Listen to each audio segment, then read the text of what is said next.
Hello, everyone. Welcome back. I know that the voice is very low, like the sound is very low on this video, but please, it gets better. Stay tuned. It gets better, I swear. My channel. My name is Joyous, and today we're going to be talking about content creation and consumption as a form of self-reflection. So this is something that I've been reflecting on since I've been posting regularly within the past couple of weeks, and I think that for me, I'm gonna get into what I would define self reflection as. But yeah, like what does self reflection even mean? And let's break down this word or this phrase into two different forms, or into their two words: self and reflection. So the self, when I think of self, I think that we have many selves. There's many eyes. Like I think this is something that Freud mentioned, like the shadow self, the conscious, the subconscious. These There's a bunch of different parts that we fragmented within the past, within our past, in order to what's it called, heal, or in order to we fragmented a bunch of ourselves in order to suppress some parts of ourselves, uplift the other parts of ourselves that we deem good in society, and that we just deem good in our own person. So, like, there's a part of yourself that wants to record yourself, or like there's the recording self, the person that's on camera right now, and then there's the editing self. And that's something I think about, the many selves that we engage with whenever we are online, and or like just in general, we have so many selves and we've been fragmented into so many pieces. And I think I'm on a spiritual journey right now to get to know myself and to understand myself a little bit more and all of the selves that I have right now, and like, for example, understand why I enjoy eating so much right now in my life, and like, what was the trigger. I understand what my trigger was before I started eating, but like, what self is in control whenever I am making food decisions, and what self is in control or wants to be in control of making the food decisions, and like, why do I want to change this part of myself so much. But anyway, yeah, I think about the shadow self, and I also think about self versus other. So like, there's the I, and then there's other, and like, if you get really into it, like, is there really a difference between yourself and others? Like, there is like this barrier, the skin and bones, and like the identity that you call by your name or whatever. That's the self we're talking about. But if you go to a molecular level, like, it's all it's all a perception of what we think is ourself or what we think is other. And even like on a spiritual level, like, we think that we are someone that is separate from the other, when really the self and other are constantly in conversation, and like, there is no difference between me and you, like, on a spiritual level, and like, all is one, universe is mental level. And yeah, there's just many selves to consider whenever we are thinking about the self and self reflection. Now I think about reflection.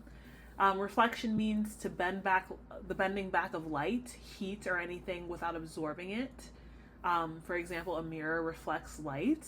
And I think this without absorbing it is very interesting, because when we're thinking about self reflection, like, how can we not how can we do this reflection process without absorbing the light or the self that comes out whenever we are doing the self reflection? Like, what does this not absorbing thing look like? And I think that's the neutralizing force. And like, we're going to talk about active, passive, and neutralizing forces in a second.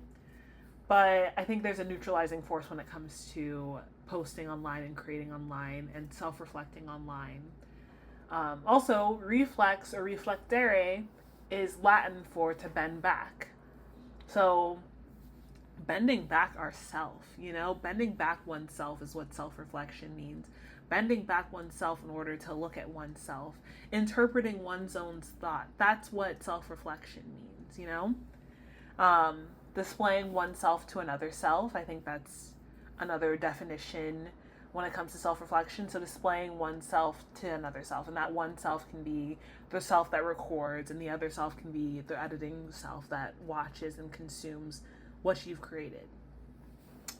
So, we've been talking about mirrors or like reflections a lot, and I think about the law of attraction or the law of mirroring.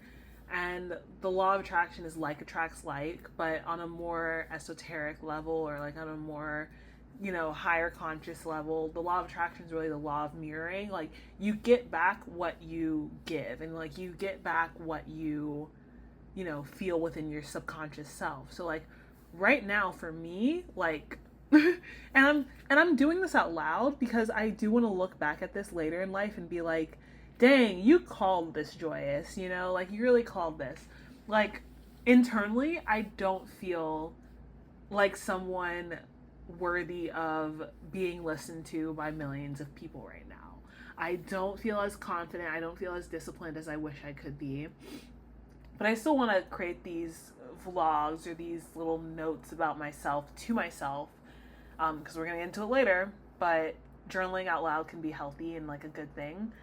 But when it comes to law of mirroring, you put out what you get back, and seeing what you post gives you a different pathway of seeing what you attract. And for me, in this process of posting online and posting regularly, I'm seeing that I'm attracting not that many views right now, because I'm not really taking care of myself, or I'm on the path or on the journey of loving myself right now.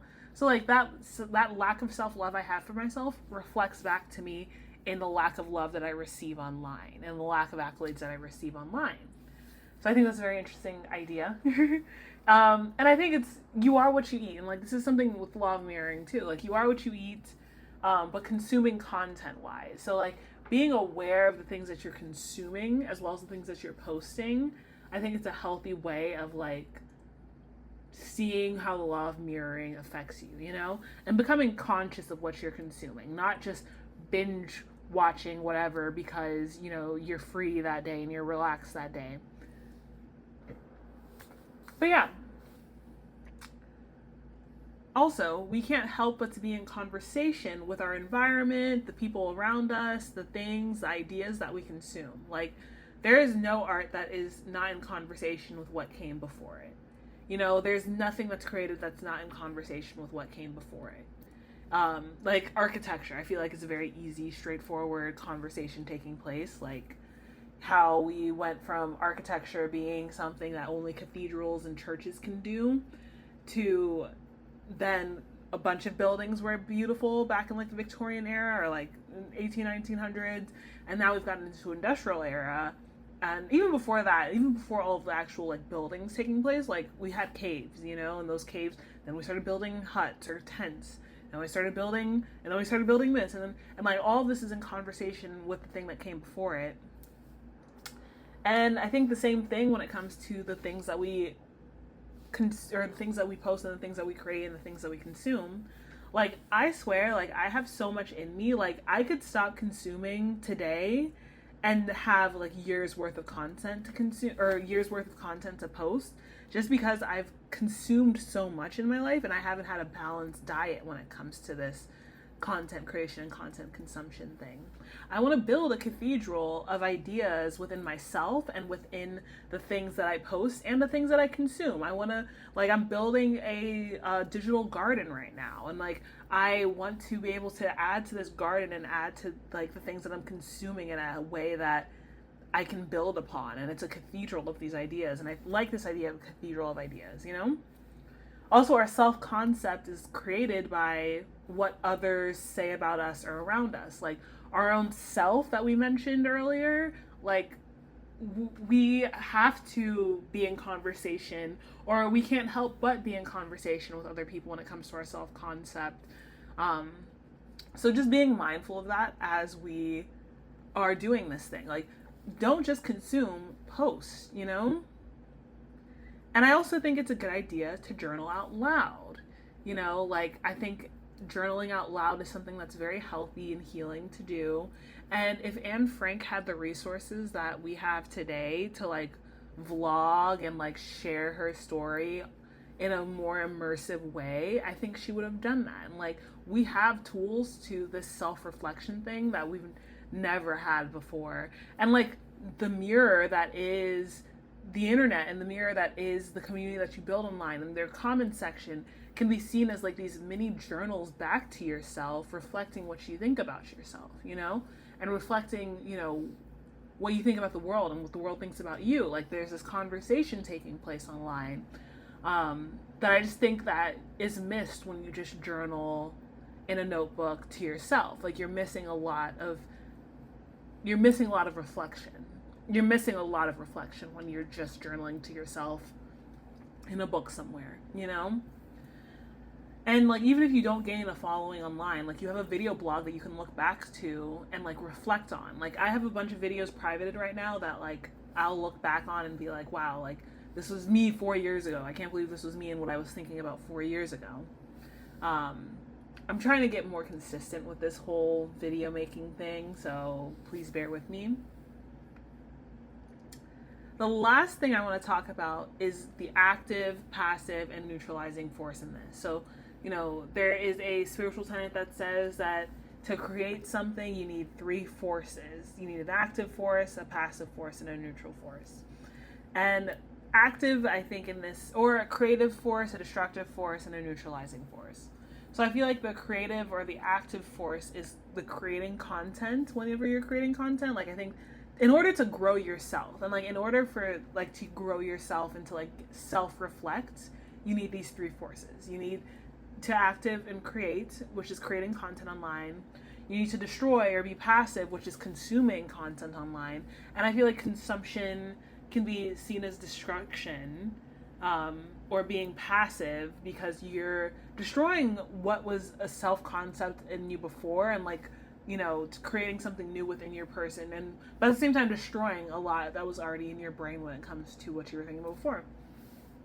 A neutralizing force is like listening to music or doing nothing while you're washing dishes or driving or doing some mindless task, like not creating or consuming new ideas.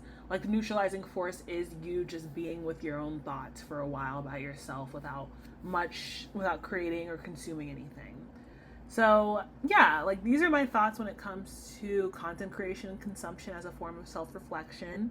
And I hope you enjoyed this video. Please like, comment, subscribe. Let me know what you think below. And have a good day.